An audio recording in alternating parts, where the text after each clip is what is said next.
सभी साथियों को मेरा जोहार।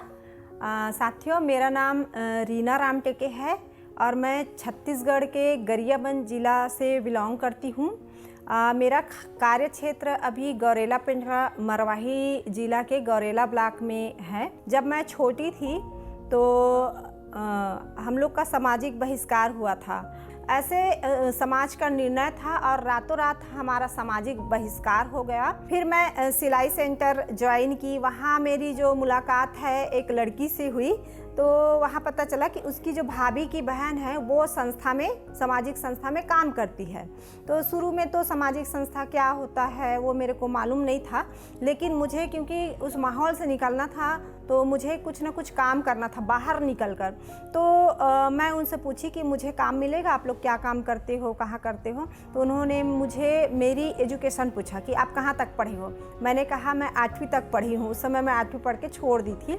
तो उन्होंने कहा कि नहीं, 8वीं को तो नहीं मिल सकता, 10वीं और 12वीं पढ़े रहते तो आपको काम मिल जाता। और मैं उस संस्था में मैं गई और हम 2 लोग गए थे। तो मुझे बिल्कुल भी अंदाज़ा नहीं था कि उन्होंने मतलब कि मुझे काम में रखेंगे, क्योंकि मेरे साथ जो एक और लड़की गई थी उनका जो क्वालिफ़िकेशन है वो मेरे से ज़्यादा था। तो मैं नॉर्मली ऐसे ही अपना, जैसे हम बात करते हैं वैसे ही बात कर रही थी और उसी में उन्होंने मेरा इंटरव्यू ले लिया। मुझे पता भी नहीं चला, उन लोगों ने मुझे सेलेक्ट कर लिया।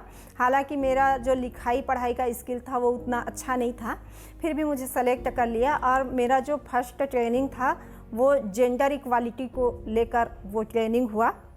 उसके बाद मैं अपने घर आ गई। अपने घर आने के बाद मैं अपना पढ़ाई का, आगे की पढ़ाई की मैं तैयारी करने लगी।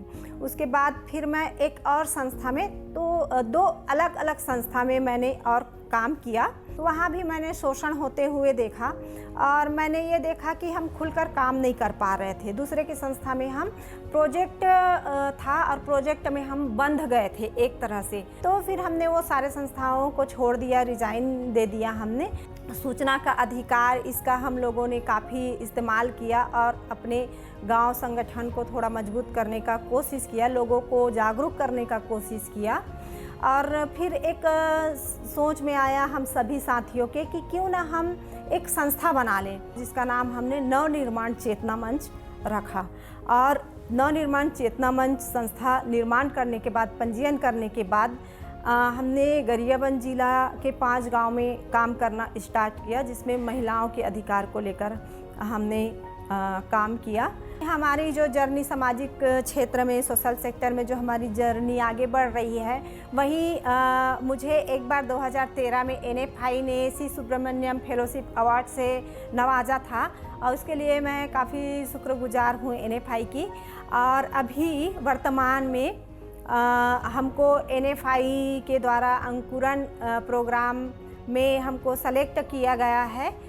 मेरे खुद के अंदर जो बदलाव आया है वो है कि एक तो कि लीडरशिप क्वालिटी डेवलप हुआ है मेरे अंदर।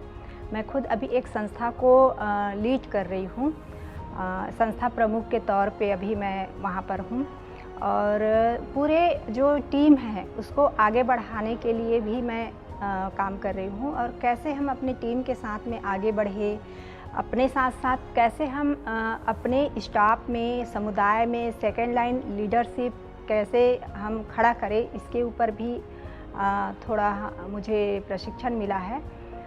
हमारे यहाँ रिपोर्टिंग सिस्टम नहीं था, प्लानिंग था। हम अपने आधार पे प्लानिंग व्यक्तिगत, इंडिविजुअल, कार्यकर्ता वाइज बना लेते थे, लेकिन सिस्टमेटिक ढंग से वो प्लान नहीं था। तो अभी सिस्टम के आधार पे हम लोग प्लानिंग करते हैं, रिपोर्टिंग करते हैं। समय पे अभी थोड़ा सा रिपोर्टिंग आ जा रहा है, तो रिपोर्ट का डॉक्यूमेंटेशन अभी थोड़ा सा दुरुस्त हुआ है।